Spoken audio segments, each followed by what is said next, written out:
What's going on, people? OG back on the screen. Mike Wang just has confirmed, yes, badges are still bronze through Hall of Fame. Okay? NBA2K23. So this just lets me know it's a new balancing system. They already said up here in words like they balanced out the game, they polished it. You're still gonna have control to complete control to build any type of player you want. So KD builds, all types of builds that we want. They just gonna be balanced out in certain ways where they're taking away certain things. Okay? They limited certain badges. They just basically made patches to the game. That's all we have to really think about it. It's going to really be the same way. A lot of players still will have certain amount of a lot of badges, and then we have to go up in the tiers. You have to have tier 1, so it's seeming like it's a new level system now when you're unlocking your badges through challenges. Once you get all the tier 1 badges, right, and acquire them for the level, each category has a tier: finishing, shooting, playmaking, defense. You have to go up in the tiers, climb the tiers. As you climb the tiers, acquire the more impactful badges, right? We know that tier 1 badges are the least powerful for your player, but also cost the least amount of badge points. So it's the same system. Don't you know how when you had a 95 shooting?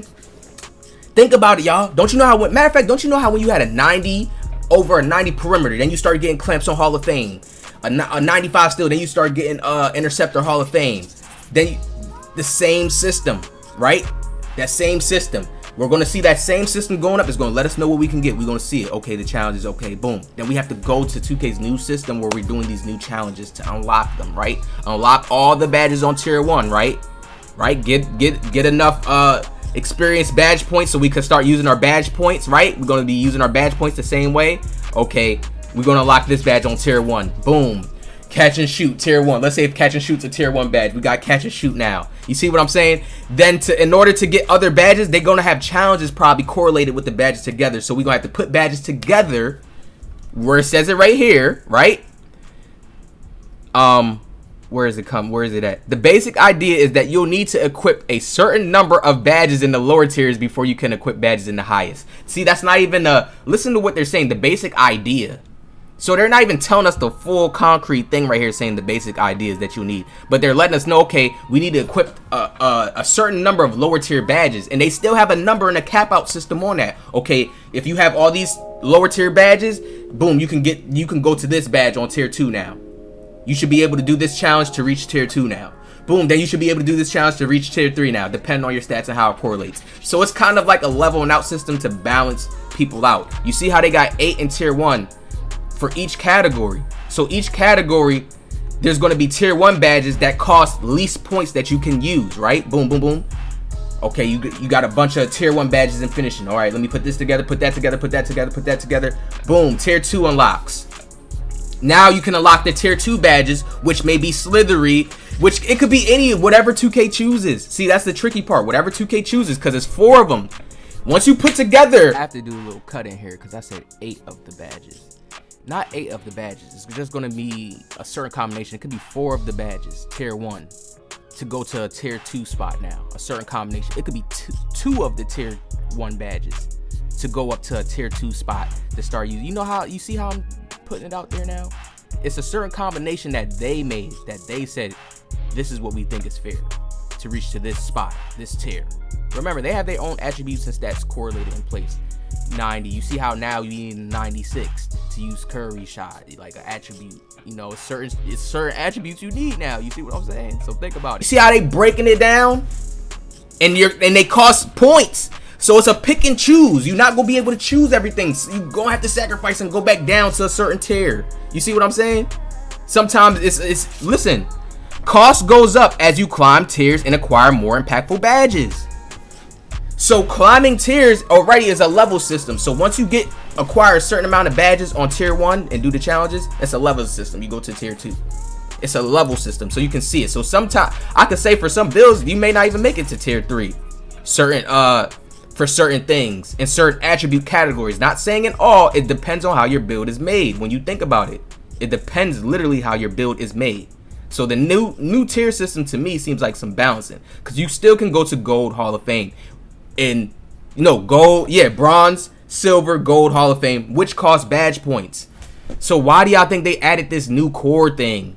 Everybody looking at it like, okay, we hype, but the new core thing is allowing us to get 1 in each added attribute category. So 1 of these badges, and we could probably have it on a high tier and high level. Think about it, high tier and Hall of Fame in a core badge spot. But it's a challenge, and think about it, the core badge is probably gonna take some time to get before we even get to that spot. So it's probably gonna be, don't you know when YouTubers make videos, oh, finally unlock this core badge, it's gonna be like that type of shit, like, oh, you locking the grand badge to your player. And core badges is basically just like a free slot, so your player doesn't get hit, because there's your player has to use badge points already. Think about this, look, you already got to use badge points in the tiers to climb. You already got to be able to unlock certain badges on tier 1, and don't think every tier 1 badge costs easy amount of points where you could just buy it off the rip easy. No, it depends on your stats and attributes. That's when 2K is going to say, okay, yeah, you could get this. Don't y'all remember how if you had low shooting and then you had hot zone hunter, then you had to add 3 points to get it? You see what I'm saying? Stuff like that. Then you're going to want some other shooting badges to defend yourself and protect yourself. So you see how the point system is still there, where we still going to have to be pick and choosing? They just want us to use loadouts more. So this is why they made the tiers now. They want us to use loadouts more, because people are going to want to start using certain badges on the higher tiers. Think about it. If you have to use a certain tier 1 badge together to unlock to get to the tier 2 spot, people are going to do that, and then it costs more points. When you go up, people are going to want to do that to get the higher tier, to get more effective on the court. Use the higher tier badges to be more effective, but the higher tier badges cost points, same as your badge points cost points. This is why the new challenges to get your core badges will be very, very valuable. So it seems like everybody will be like on a complete balance when we first start. And then once people are going deep and diving in and doing their core slots and getting those free badges that don't affect you, that you probably can have on a high level sitting in a core spot on a high tier, depending on your attributes and stats, depending on what you deserve. You see how it's playing out now? You get one, so you got to pick and choose. So we're basically going into peer roles, but in a balanced sense. Meaning you could be a peer, you could have Slithery here. Boom, Slithery. In my core spot, I got Slithery sitting there free. I got Midi Magician, because I want to shoot middies. Then I got Killer Combos, because I want to dribble. Then I got at least Workhorse, so I can play defense. That's how they going to play it out. Then when you want to switch that and have... You got your loadouts now. Okay, I'm going to go with a different loadout. Let me put on Glove this game. I'm going to go with Clamp Breaker because he was stripping me. He was bumping me up a little bit. Let me go with Hand Down, Man Down so I can shoot some more open shots. And then let me go with Bully so I can mash in the paint. You know, something like that. So do y'all see how the system is being broken down now? Remember, we have cap outs. There are cap outs. So your stats and attributes do correlate. They do matter this year. You see how there's 96 to have certain jump shots? So imagine when it comes to badges, you see the caps is going to, and I'm not even seeing 95 too much, y'all. I'm seeing 96. So 96 to 95 may be the highest this year. And remember, they still may have the sleeves to where we get the 1+ boost. So they still gonna add, y'all know 2K got their little system where they're still making it like a quest, where our players are still gradually leveling up. All right. So now look at this. It seems like the cap out this year looks like a 95. I mean a 96. It probably can go higher because the sleeves and stuff like that, and you never know, but it seems like 96, 95. So do y'all see the second cap out is like a 91? I'm seeing Kevin Durant, 90. It's like 90, yeah, and then 88. We see like 88 James Harden. God damn. Okay. So they got James Harden. All right, 88 is like the best cap out to go to. So I would say 88 through 96. But for me to shoot, to be safe, definitely 91 Kevin Durant and 96. Definitely, for sure. But y'all see that they have the cap outs with the shooting. Y'all see what the lowest it goes to, 77. Yo, when you go on under lower than a 70 now, it's hit. It's not that good. It's not that good. So please, this chart shows you right here. It's kind of giving you a hint to realize, like, okay, they toned down with the builder system. They balanced it in a certain way. So when I told y'all that glitch builds are going to be gone, think about it now. Really look at it. They had to balance this system so everybody's not being able to use this badge, use that. Players was able to stack crazy badges, y'all, because of the glitch builds. It literally says it up here in the news, like, yo, players were stacking crazy badges. What do you mean? Right here, previous years we noticed the players often gravitate towards the same badges and as a result became a little overpowered by stacking certain badges together. You see the chart balancing the whole game out. So certain wingspans gonna get lower 3 balls, and man, it's about to get deep. It's about to get deep this year. They changed the system around. We still got Golden Hall of Fame badges, which cost points. Then we got the tiers, when you go up in the tiers, which costs points. So it's a whole new point system. Okay? Remember, Golden Hall of Fame are still there. Cost points, certain amount of points, depending on your attributes and stats. You need a certain amount of tier 1 badges, right, to level up into tier 2. Okay? Now, I feel like how they're going to base out these tiers when you're leveling up is like, okay, they got 8 in tier 1, but now certain badges may go to certain levels. You see what I'm saying? Let's say if they say, you may need this requirement. You may need this badge on this level, that badge on that level, this badge on that level to go to tier 2. You see what I'm saying? The basic idea is you need to equip a certain number of badges in the lower tiers before you can equip badges in the highest. So I feel like, you know what? I can see it right here. No, I got it right here right now. Tier 1 and tier 2 badges are going to be like the stacking badges to get to tier 3. Tier 1 and tier 2 is going to be like the stacking badges. They said it right here and I almost slipped past it and missed it again. The basic idea is that you need to equip a certain number of badges in the lower tiers before you can equip badges in the highest. You see how they saying lower tiers? Like it's so many tiers. They only got 3 tiers here. So that lets you know that, okay, we're going to have to go with the 2 lowest tiers. Tier 1 and tier 2, there's going to be a combination in tier 1 and tier 2 of badges to unlock tier 3. To be like what they feel should be tier 3. All that. They changed a whole new badge system. This is why it says new gen badge system. And I think it's for the new gen. So this is a whole new system that we dealing with again. Yo, it's like, damn. So this is not even for a current gen. And current gen is going through a new builder system. But we just got a newer one. It's been replaced with the Rebose player builder that new gen uses. So they're using the same builder that new gen uses, but we got the new badge system, and I'm telling you, this new badge system is deep. They got control over their badges now. What? Because think about it, we got 8 in tier 1, 4 in tier 2, 4 in tier 3.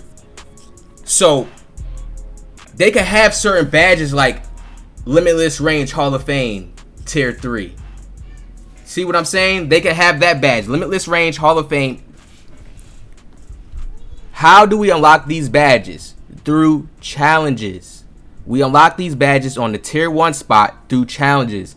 Now the tier 1 can throw us off because we could think tier 1 is like a baby level that we all gonna have easy access to. No, there's still probably gonna be a certain amount of challenges we have to do to require some of these badges in order to reach to the second level, tier 2. We can see that this new tier system is a leveling system that we are challenging ourselves to unlock certain badges to put together to go to the next level. And then when you're putting certain badges together, it's like they got some little grid system connected. Like when you put certain badges together, you get tier 2. Then you got to put certain amount of tier 1, tier 2 badges together, get tier 3. So it's a big point system to where they're balancing it out. I can't see how this point system looks. So we all can't sit and take a look because we all gonna have different type of builds, setting our stats differently, and then these tiers and these badges is all gonna place out differently. Definitely knowing that we can get them all on bronze, silver, Hall of Fame, and gold. All that is still there now. Oh, you just certain badges on certain different tiers. I think this whole new tier system is something that's separating players. The new tier system, depending on what badges players are using as tiers. Now think about it. A player can sacrifice a whole bunch of normal badges to get a higher tier badge, but still be worthless on the court. So don't look at it as like it's some super OP thing. I feel like the best new thing that they added was the core badges. When we do these challenges, and this is going to take time to do. This is like a thing that they added in that it's going to take time to get your core badges. Think about it. They don't cost no points. No points towards your regular badge points. Your regular badge points is going to cost points, because think about it. It says cost goes up as you climb tiers. So the cost goes up as we climb tiers. So you got to pay points for the tiers to climb the tiers. We know that. And then it says right here, tier 1 badges are the least powerful for your player, but also cost the least amount of badge points. So remember, badge points is something that we give our players. Depending on how we make the attributes, it's going to show us like 30 badge points, like how we used to have it, 30 badge points, 35 badge points, and then we get to place them, and then we got to climb the tiers by putting certain badges together. So 2K has they higher tier badges. Remember, 4 in tier 2, 4 in tier 3. Those are the most powerful that we're going to be looking at, and 2K placed their own judgment on what's the 4 in tier 2 and what's the 4 in tier 3. They place their own judgment on what tier 1 badges we're going to have to accumulate to get to tier 2 to tier 3. So I hope y'all understand that. That's going to cost points, and that's the tough choices we're going to be making. Like, damn, those badges still going to count when we trying to, oh, we want this on tier 1, tier 2, tier 3. And remember, we're going to have the core badges. Those are just free badges that like make you feel comfortable. Like, okay, I got those core badges there to help me. I know I got that one in shooting to help me for that ability. I know I got that one in finishing to help me for that ability. I know I got that one in playmaking to help me for that ability. And I know I got that one in defense to help me for that ability. But 2K is not giving us that free. We got to go and do the challenges to unlock them. And the challenges may be take time because it's the core badges, your core players, what makes your core. So when you think about what makes your core, man, that's just the core of who you are. Like, that's just who you are. What makes you who you are on that court. It's going to be based off of the challenges, your stats and attributes, and how you can complete the challenges. Now, the last question that we have, and this is the only thing I can't see. This is where I know I'm happy either way. Either 2K is going to make the challenges easy to where players are just going to end up having builds that can get this on higher tiers or higher levels because people was able to complete the challenges, which I feel like no, they had to go to a complete balanced state. If not, then oh well, we're just gonna play with another system that's like that where everybody still got super OP builds. But I feel like they went to the super balanced portion of it where now